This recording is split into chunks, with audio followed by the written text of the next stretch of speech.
Kumusta? Gagandang araw sa ating lahat mga ka-farmers, no? Mga ka-viewers. So sa araw ito, share lang po namin sa inyo ang aming ginagawa.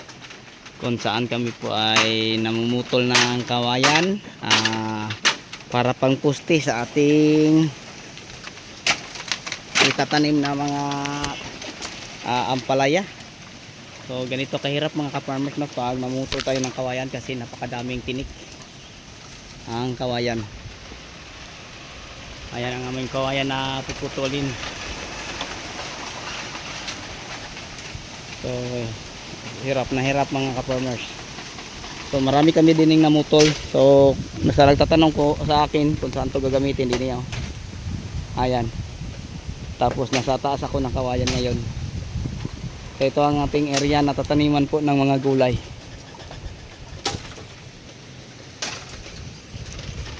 Okay, so ganito. So ang iba, mga tao doon sa kabilang puno sa likod mga ka-farmers, namumutol din sila. Tibali 10 kaming lahat na namumutol ng kawayan.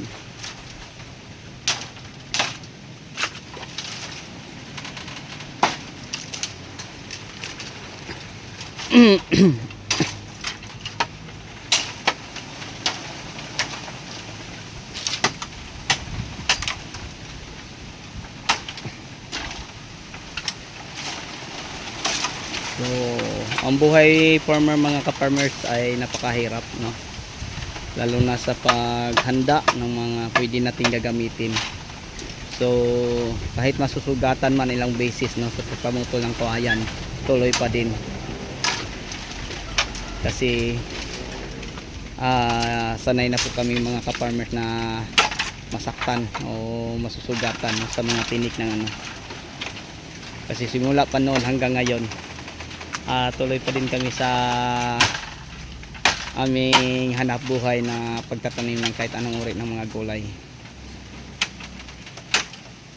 So di baling masugatan kasi kasali na po lahat sa aming hanap buhay. Kagaya sa aming pagtatanim, lalo na sa araw ng anihan, package na po lahat ang kumita at malugi. Para sa amin ay normal lang mga ka-farmers. Normal lang po mga ka-viewers, mga subscriber ko, no? So kung papasukin niyo ang farming, ganito din mararanasan niyo pag halimbawa kawayan ang inyong puputulin. Ito, sobrang laki ng puno ng kawayan pero marami nang napuputol. Kung bibilangin natin ang isang puno, no, hindi siguro bumawala sa mga 500, pero ang hindi naputol din mga pinakamarami mga 40-30 lang.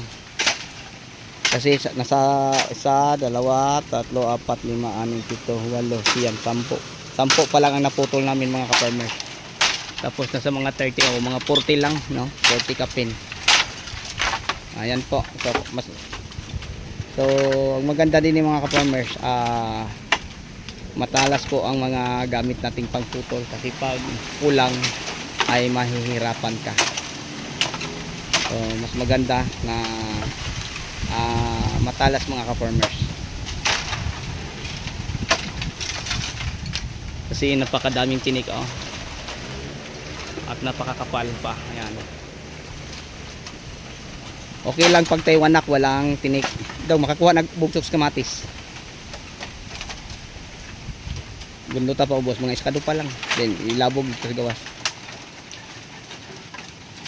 So yun lang po, no, mga ka-farmers, mga ka-viewers, ang ma-share ko sa inyo. So dinin namin to gagamitin sa itatanim natin na ampalaya, kamatis at saka talong. Okay, so sa inyong lahat hanggang dito na lang po. Maraming salamat. Bye bye and God bless. Thank you.